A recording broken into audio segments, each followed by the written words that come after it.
नमस्कार, आप देख रहे हैं दूरदर्शी टाइम और मैं हूं सचिन पाठक। श्री रानी महालक्ष्मीबाई रामलीला सेवा समिति है, जिसकी 497वीं रामलीला का आयोजन चौधरी तालाब पर किया गया है। इसमें मुख्य अतिथि के रूप में हमारे शहर के महापौर श्री डॉक्टर उमेश गौतम जी रहे तथा विशिष्ट अतिथि के रूप में अर्बन कोऑपरेटिव बैंक की डायरेक्टर श्रुति गंगवार जी रही। साथ ही महंत तुलसी स्थल श्री नीरज नैनदास जी भी मुख्य अतिथि के रूप में यहाँ उपस्थित रहे थे।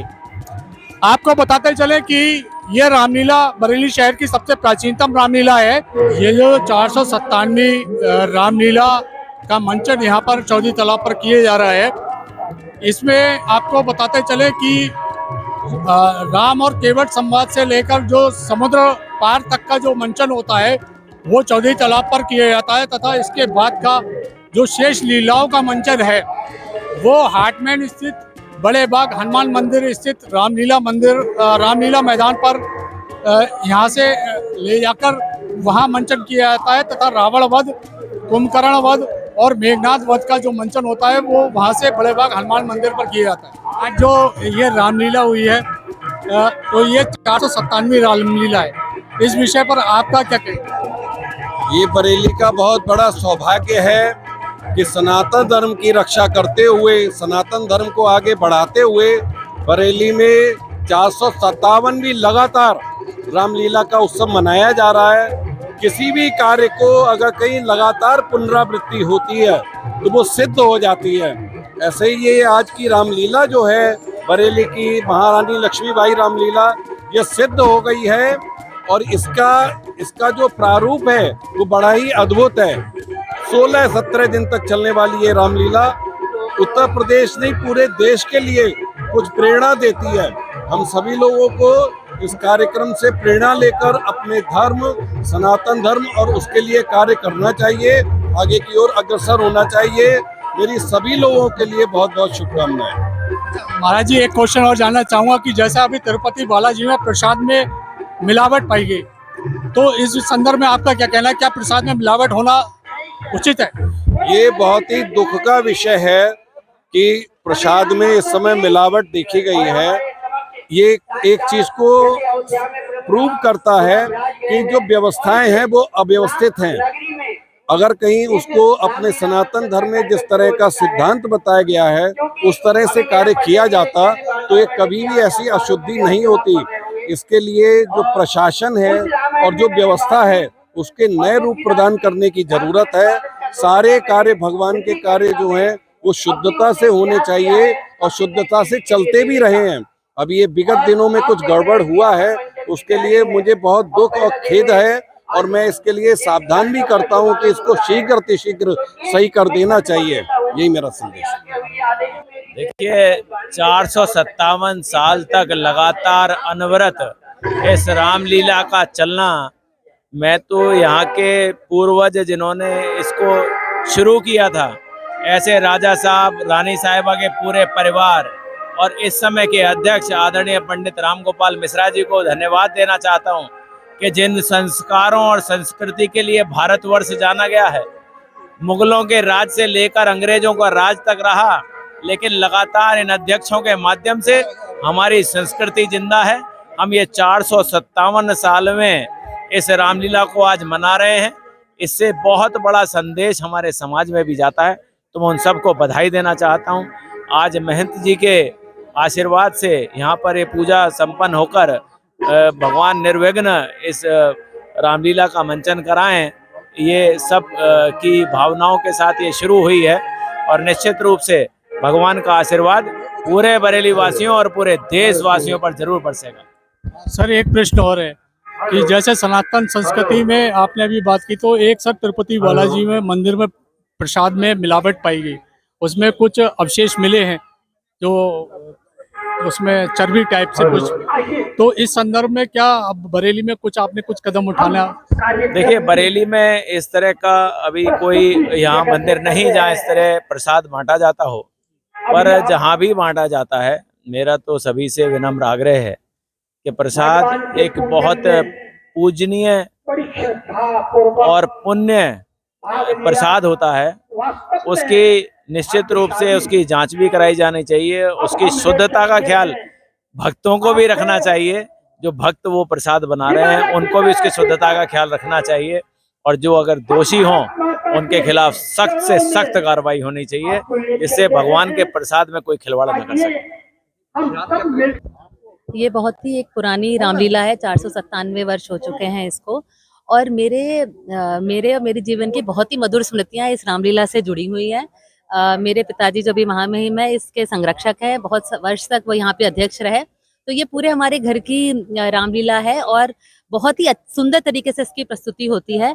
और जैसा आप पूछ रहे थे कि मेरी तो बहुत मधुर स्मृतियां हैं, बचपन में हम लोग यहाँ पे, मेरे को लगता नहीं हमने कभी भी ये मिस करा होगा यहाँ पर आकर उसके मेले में जो लगता है दशहरे पे मेले, उस पे जाना, वहाँ पे तीर कमान खरीदना, बचपन के वो करना, तो बचपन की बहुत मधुर यादें से जुड़ी हैं। और मेरी बहुत बहुत शुभकामनाएं हैं अभी हमारे अध्यक्ष जी के लिए यहाँ पे कि रामलीला कमेटी के लिए, इस रामलीला का मंचन हमेशा से बहुत सुंदर तरीके से होता रहा है और मुझे पूर्ण विश्वास है इस वर्ष भी बहुत अच्छी तरीके से होगा।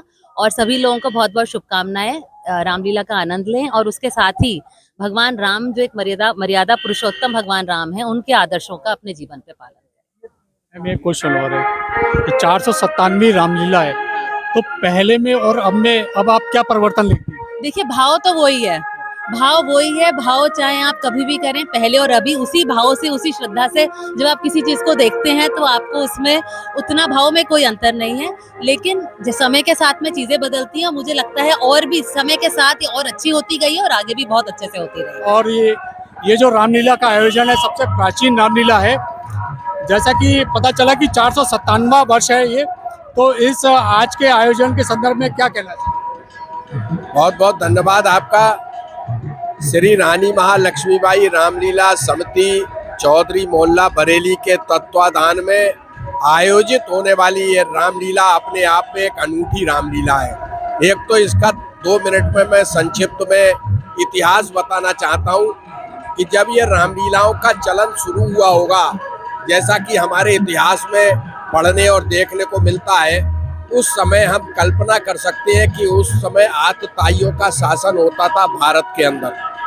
450-500 वर्ष पूर्व जब रामलीलाओं का चलन शुरू हुआ, क्योंकि मर्यादा पुरुषोत्तम राम की लीला तो दसियों हजार साल पुरानी है। भगवान राम इस धरती पर दसियों हजार साल पहले आए और जो लोग उनके अस्तित्व को नकारते थे उनको भी अंततः उनका अस्तित्व स्वीकार करना पड़ा। नासा के वैज्ञानिकों ने सारा कुछ, उन्होंने जो 14 वर्ष के वनवास के कार्यकाल में जहां जहां अपना व्यतीत किया समय, वो सब जगह का नासा के वैज्ञानिकों द्वारा प्रमाणित हुआ। सम्मानित साथियों, सभी राम भक्तों को ये जानकर हर्ष होगा कि इस रामलीला का अनूठा मंचन 456 वर्ष पूर्व राजा बसंतराव के पूर्वजों के द्वारा, जो लखनऊ स्टेट के राजा हुआ करते थे, उनके द्वारा शुरू किया गया।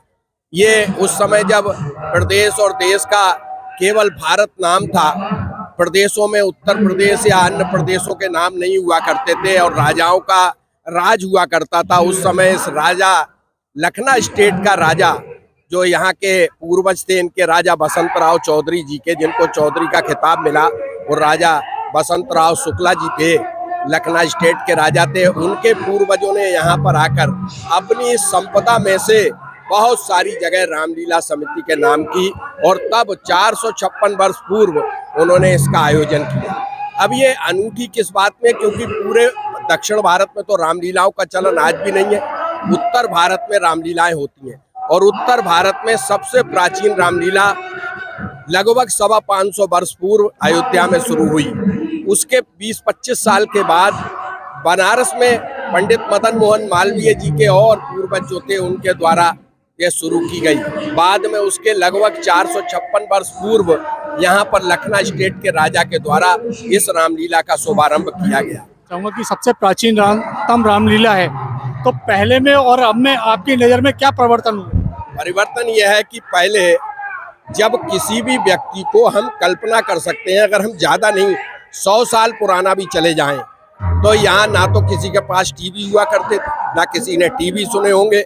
जब टेलीविजन के माध्यम से या किसी भी माध्यम से हमारा मनोरंजन नहीं होता था, हम केवल घरों में रामायण पढ़ लेते थे, धार्मिक ग्रंथ पढ़ लेते थे, लेकिन उसके बाद जब टीवी आया उस समय लोगों ने तो देखने के लिए, जब रामलीला होती होगी तो रामलीलाओं में बड़ी संख्या में राम भक्त आते होंगे, ऐसा हम सोच सकते हैं। हमारे पूर्वजों ने भी बताया कि बड़ी संख्या में राम भक्त यहाँ आते थे, लेकिन बाद में माहौल बदला और बदलते हुए माहौल में टीवी में अपने आप रामायण चलने लगी, महाभारत चलने लगी, तमाम प्रकार के ये जो चलचित्र चले, पिक्चर हॉल चले, इनमें धार्मिक पिक्चरें आने लगी, लोगों की उनमें रुचि बढ़ गई और इन रामलीलाओं में लोगों ने अपनी रुचि को कम किया।